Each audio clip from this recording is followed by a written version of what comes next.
시청자 여러분 안녕하십니까? BOA 뉴스투데이 시작합니다. 다음 달 한국의 대통령 선거 이후 5월에는 새 정부가 출범할 예정인 가운데 미국 의회 의원들은 한국의 새 정부 출범을 계기로 미국과 한국 관계 현안에 대한 영향을 미칠 기회로 보고 있다고 미국 의회조사국이 밝혔습니다.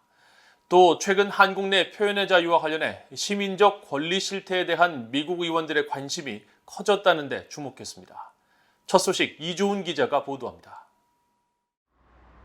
미국 의회조사국 CRS가 24일 갱신한 미한 관계 보고서입니다. 보고서는 미국 의원들이 올해 미국-한국 관계와 관련해 문제를 제기하거나 영향력을 행사할 기회가 다양한 해로 지적했습니다. 특히 상원은 최근 바이든 행정부의 한국 대사 지명으로 인준청문회를 통해 한반도에 대한 미국의 정책을 검토할 수 있고 매년 3월에서 4월 상원 군사위원회에 한반도 안보 점검 청문회를 통해 한반도 준비태세 등을 점검할 수 있으며 오는 3월에는 한국의 대통령 선거도 있다는 겁니다.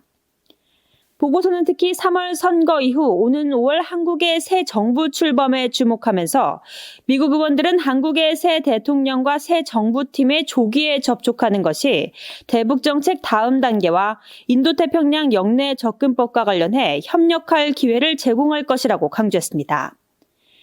또 한국의 새 정부 출범은 미한일 3국 공조와 관련해 미국 의원들이 한국과 일본의 양국 관계 개선을 독려하는 기회도 될 수 있다고 진단했습니다. 의회조사국의 이번 보고서에는 미국 의원들이 지난해와 올해 한국의 시민적 권리 실태에 대해 큰 관심을 보이고 있다는 분석도 추가돼 주목됩니다. 한국의 민주적 변천과 이를 공고화하는 가운데서도 한국 민주주의의 깊이에 대한 의문이 계속 이어지고 있으며 민주주의에 대한 한국의 공약은 조건부로 보일 수 있다는 겁니다. 청와대의 정권을 누가 잡느냐에 따라 정치적 협력자들과 그 반대 세력에 대한 기준이 다르다는 설명인데 구체적으로 한국의 대통령은 행정부의 주요 권한을 정치적 반대 세력을 겨냥해 이들을 수사하는 데 이용한다며 이런 선택적 억압의 역학관계는 종종 대북 정책을 둘러싸고 발생한다고 지적했습니다. 그러면서 소위 대북전당 금지법 시행처럼 문재인 현 대통령이 정부의 친관여 대북 정책에 반하는 활동이나 발언 등 표현의 자유를 선택적으로 꺾는 데 권력을 이용해 한국 국적이 아닌 학자나 인권기구들로부터 비판을 받은 점을 예로 들었습니다. 보고서는 이어 러시아의 우크라이나 침공과 관련해 신중하다고 평가되는 한국의 대응은 러시아에 대한 한국의 전략적 경제적 이해관계에 따라 조절될 가능성이 높다고 분석했습니다. 특히 유엔 안보리에서 러시아의 거부권과 러시아와 북한의 오랜 외교 정치적 관계는 러시아가 북한 관련 움직임에서 영향력을 행사할 기회를 제공한다고 지적했습니다. 보고서는 중국 문제와 관련해선 한국이 산업화 경제와 군사력에서 세계 최고의 반열에 오르면서 미국 의원들은 한국 정부와 기업 단체가 미국의 인도태평양 전략, 특히 중국 문제에서 한국이 어떤 역할을 할 수 있을지 모색하게 됐다고 밝혔습니다. 그러면서 한국 정부 관리들은 일반적으로 한국에 직접적인 영향을 미치지 않는 중국의 행동에 반대를 제기하는 것을 망설였다고 지적했습니다. 보고서는 그러나 중국 문제에 대한 한국 정부의 이런 태도는 한국 여론의 반중 정서 고조로 인해 바뀔 수도 있다고 분석했습니다. BOA 뉴스 이주훈입니다.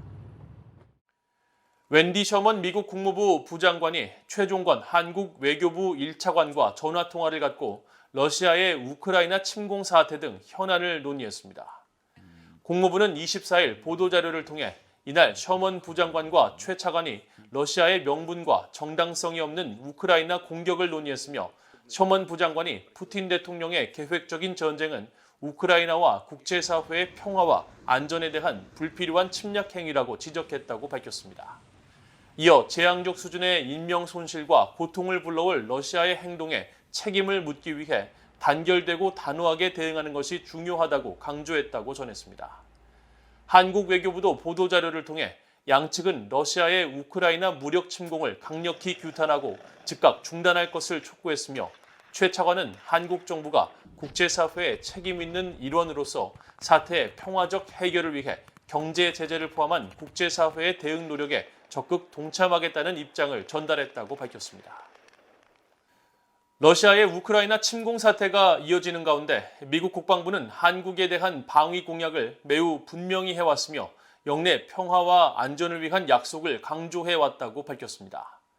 마틴 메이너스 국방부 대변인은 24일 러시아의 우크라이나 침공이 미국의 한반도 준비 태세에 어떤 영향을 미치느냐는 VOA의 질문에 우리는 북한의 미사일 프로그램이 제기하는 위협과 한국, 일본, 미국의 본토 방위에 대한 우리의 공약, 영내 평화와 안정을 유지하겠다는 우리의 약속을 매우 분명히 해왔다고 밝혔습니다. 메이너스 대변인은 이어 미국 정부의 입장은 일관됐다면서 우리는 높은 수준의 준비 태세, 즉 오늘 밤 당장 싸워 이길 수 있다는 Fight Tonight 태세를 유지하고 있으며 어떠한 위협이나 적으로부터도 한국을 보호하고 방어할 의무를 이행할 것이라고 설명했습니다.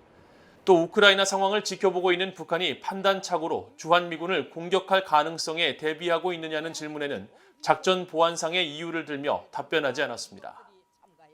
한편 존 커비 국방부 대변인은 25일 정례브리핑에서 한국 정부가 다른 많은 국가들처럼 러시아에 제재를 가하겠다는 의지를 보인 것을 환영한다고 밝혔습니다. 그러면서 한국 정부의 이 같은 메시지는 매우 분명한 것으로 블라디미르 푸틴 러시아 대통령은 무모하고 불법적인 행동으로 자국민을 계속 고립시키고 있다면서 러시아의 우크라이나 침공에 대한 규탄과 한국의 제재 동참 노력에 대한 기여를 거듭 환영한다고 강조했습니다. 커비 대변인은 또 러시아의 우크라이나 침공과 관련해 미국 국방부는 조국을 수호하기 위해 필요한 모든 것을 할 것이며 조 바이든 대통령이 언급했듯이 미국 정부는 북대서양 조약기구 나토 회원국의 모든 영토를 방어하기 위해 해야 할 일을 할 것이라면서 미국과 동맹국 모두에 대한 의무를 진지하게 받아들일 것이라고 강조했습니다.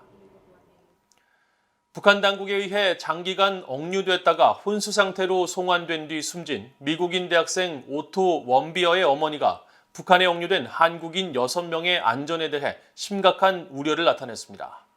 그들이 중대한 위험에 처했다며 김정은의 악행을 알려야 한다고 밝혔습니다. 조은정 기자가 취재했습니다. 미국 등 68개국이 서명한 자의적 구금 반대 선언 1주년을 맞아 북한에 억류된 한국인 6명의 관심이 모아지는 가운데 미국인 대학생 오토 원비어의 어머니가 한국인 억류자들에 대한 우려를 나타냈습니다. 북한 여행 도중 17개월이나 억류됐다가 지난 2017년 6월 혼수 상태로 미국에 돌아온 뒤 숨진 원비어의 어머니 신디 원비어 씨는 25일 VOA에 보낸 이메일 회신에서 자신은 납치된 한국인 선교사들의 가족들에게 지지를 보낸다며 그들은 억류된 것이 아니라 납치된 것이며 중대한 위험에 처해 있다고 밝혔습니다. 또 억류자 가족들에게는 김정은의 악행과 어떤 사람이든 파괴하는 그의 방법에 최대한 관심을 집중하라고 조언했습니다. 아버지 프레드 원비어 씨는 이날 VOA에 오는 4월 말이나 5월 초에 오토 원비어의 모교인 버지니아 주립대에서 그를 기념하는 행사로 민주주의 구상 개최를 준비하고 있다고 밝혔습니다.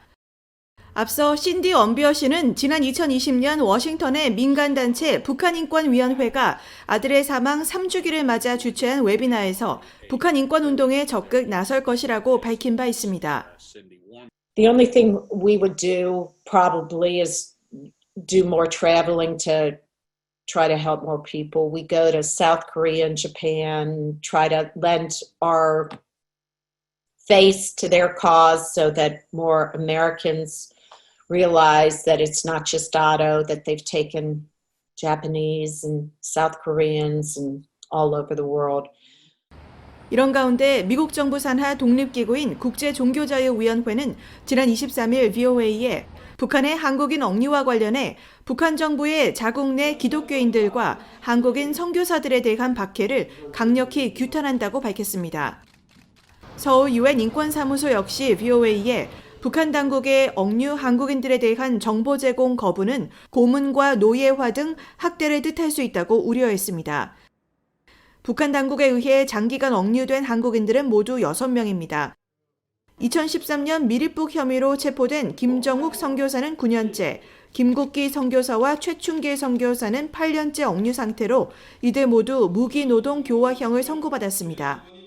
또 탈북민 출신으로 한국 국적의 김원호 씨와 고현철 씨, 함진우 씨도 북한에 장기간 억류된 상태입니다. VOA 뉴스 조은정입니다. 전임 트럼프 행정부는 미국의 힘을 북한에 과시함으로써 미국인 인질 석방과 북한의 핵실험, 장거리 미사일 시험 발사 유예라는 성과를 거뒀다고 마이크 폼페오 전 국무장관이 주장했습니다. 폼페오 전 장관은 25일 미국의 최대 보수 진영 행사로 불리는 보수주의 정치행동회의 연설에서 2018년 당시 트럼프 대통령의 지시에 따라 김정은 위원장을 만나 우리는 옳은 일을 할 준비가 돼 있으니 당신도 옳은 일을 해야 한다고 말했다면서 이같이 밝혔습니다. 폼페오 전 장관은 그러면서 우리는 미국인을 데려오기 위해 악당에게 미국인의 돈을 한 푼도 주지 않고 그저 미국의 힘을 과시했을 뿐이라고 강조하고 북한의 김정은 국무위원장에 대해서는 구금했던 젊은 미국인을 미국 집으로 돌려보내 죽게 만든 무자비한 지도자라고 언급했습니다. 북한과 톱다운 방식의 핵 협상을 시도했던 트럼프 행정부는 이를 통해 북한과 전쟁 가능성을 막았다고 자평하고 있지만 바이든 대통령은 폭력배에게 정당성만 부여했다고 비판하는 등 톱다운 방식의 대북 접근에 부정적 견해를 보이고 있습니다. 이상으로 VOA 뉴스투데이를 모두 마칩니다. 시청해주신 여러분 고맙습니다.